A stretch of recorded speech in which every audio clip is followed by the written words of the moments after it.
Our software is really our secret sauce. I mean, we believe that the hardware is a little bit of a commodity. The software is what really makes it unique.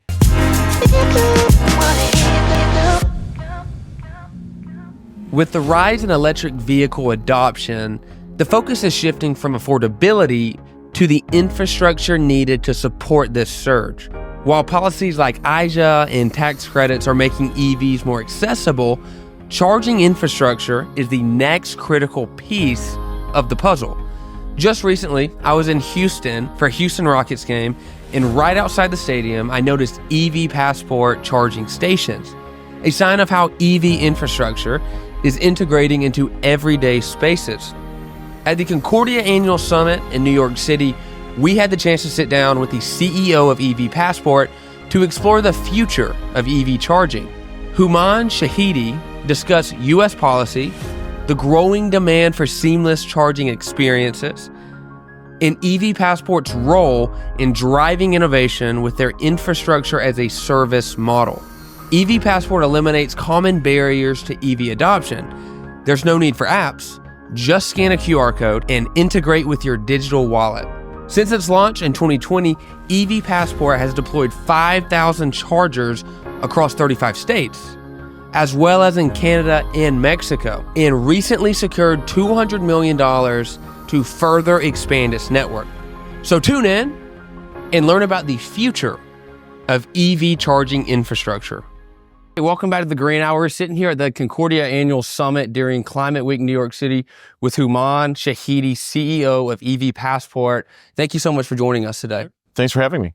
So I think this conversation in kind of the realm of the U.S. policy that's being passed right now, it wouldn't be a better time to have this conversation. Thinking about policies like the IRA, IJA, that are pushing a lot of funding to EV infrastructure. So I guess the first thing that I'll ask you is, this rapid increase in EV sales, what we're kind of seeing at this gap in EV infrastructure. And I would ask you, from your experience in the work that you do with EVPassport, how are y'all trying to solve that issue of growing demand, but a less supply?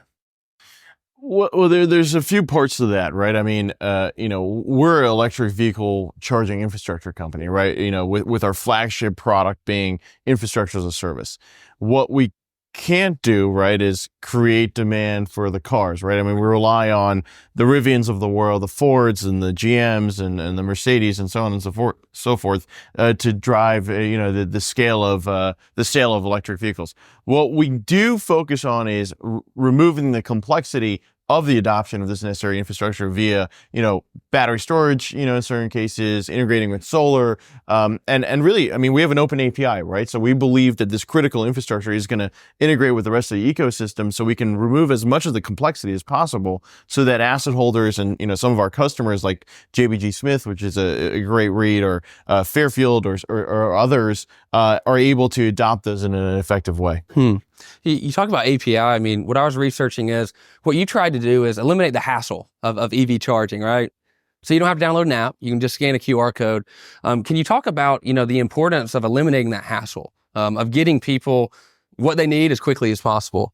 Yeah, really, at the end of the day, convenience is the piston of adoption in any sort of disruptive moment. When you think about Uber, when you think about the work that Apple's done when they created the iPhone, when you think about Airbnb, when you think about any company that's really driven adoption, it's, the central point being convenience, right? How do we empower our customers and remove as much of that complexity as possible? And so where I see the opportunity for us, and really, the next 4 years, regardless of who is occupying 1600 Pennsylvania, is delivering that value, delivering that convenience, and being obsessed with our customers, right? We so often describe ourselves as an infrastructure engagement platform. How do you take this necessary piece of infrastructure and create opportunity to create cross-sell and upsell for our enterprise customers? And that is, anchored by the open API that we so hold true, and the software, right? Our software is really our secret sauce.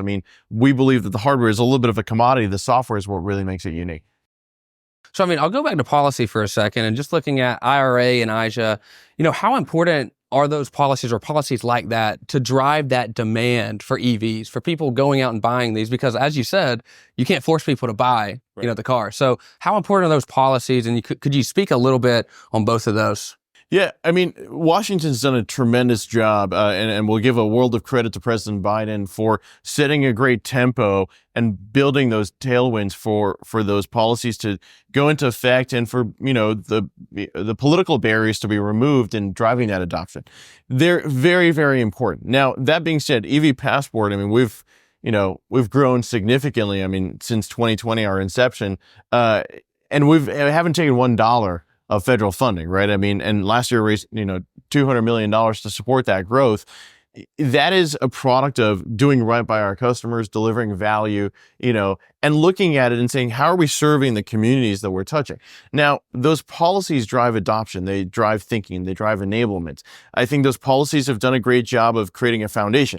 Now, we need to continue to iterate on them and come up with new components to it. One of the areas where I think we need a lot of, sort of reform is around the workforce piece, right? There's not enough master electricians and not enough tradespeople, right?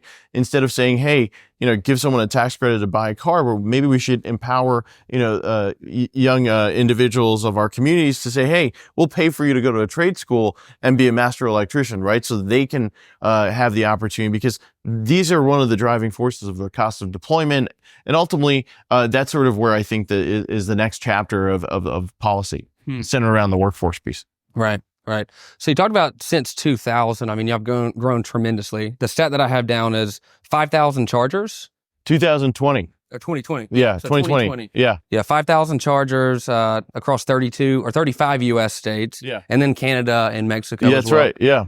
Yeah. So with that $200 million investment that you're speaking on, what do you expect? How do you expect that to grow in the next, let's say, 3 to 5 years, charging stations across the U.S.? Yeah, we're incredibly bullish about what's in front of us, right? I mean, we wake up every day and so grateful for the amazing customers that we have, and really all our stakeholders, our partners and beyond. But really, at the end of the day, we operate on the most important currency in the world, which is trust. Trust for our customers, trust for our asset holders, trust for our drivers, so they know that when they arrive at one of our charging stations, it's reliable. We have a 99.7% uptime. That's a product of our investment in the technology that goes into reliability, which is a heartbeat. We have a 60-second heartbeat. So we leverage artificial intelligence to say, okay, every single one of our chargers in our network across North America phones home to Los Angeles, so that we're running diagnostic testing, connectivity testing, optimal performance testing, dynamic load balancing testing, all powered and analyzed by our unique algorithm within our machine learning and AI platform, so that when you arrive, you have a reliable experience. And most importantly, it's secure, right? Security is a tremendously important topic in all of this as well. So that's really where a lot of the investment is going. And obviously servicing our customers, which really is the North Star for us. Yeah, I think one of the big issues that I hear, I don't drive a EV, I drive a hybrid, but from what I hear is people, they love the EVs, but they think that, charging it takes too long. So that's kind of a pain point I feel like people have. So on that note, what do you say to those people that might, say something like that? Well, I mean, let's go back to geometry, right? The shortest distance between 2 points is a straight line. Infrastructure is going through, a digital transformation. I've spent a lot of time throughout this week talking about that. But more importantly, right, you can charge at home, you can charge at the office, you can charge at the mall, you can charge at the store, you can charge at the cinema, you can charge, at the stadium where, you're watching football Sunday, right? There's an opportunity for you to charge while doing something else. So you don't necessarily need to go to this third point to charge where you need that speed, right? Because like if you go to a football game, right, for example, I mean, we're on the precipice of, servicing some great stadiums, and you're there for 4 hours, right? You don't need to have that longer charge. Or if you're at home, you're working, you're sleeping, you're hanging out with your family, so on and so forth. And the same thing goes for workplace, hospitality, right? But what we've really built a business on and created our technology is centered around, identifying the customer journeys and delivering value. Like, for example, we have a hotel cloud solution that allows you to start a charging session with your room number and last name, which is incredibly valuable. Yeah, to your point on workplace, I work for a large flooring company in North Georgia, and we have charging stations all throughout the parking lot. So every day I drive in and I'm like, man, I kind of want to get a Tesla, or I want to get an EV because I could save so much money on gas. I could just plug in while I'm there for 8 hours. And by the way, we welcome the opportunity to rip those chargers out and replace it with EVPassport ones. Right. You should highly recommend that. Right, right. So one more question for you. So you talked about hotels and how you work with hotels. What other groups are you partnering with? Hotels, you mentioned some sports teams, maybe sports stadiums. Who are you partnering with to, I guess, bring availability to more people? We have so many amazing customers, over 600 enterprise customers and counting. And the diversity of our customers has never been greater. My mind goes towards, from a hospitality standpoint, Valencia. Valencia is a tremendous customer, and they have a diverse portfolio of amazing hotels.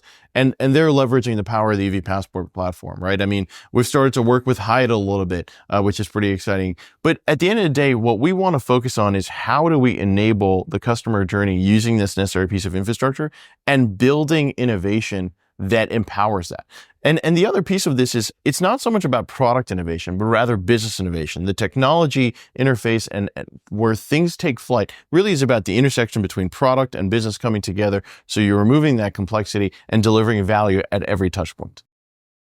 So I would ask you, I mean, in the beginning, I said 2020. Since then, 5,000 chargers, 35 US states, have some in Canada and Mexico.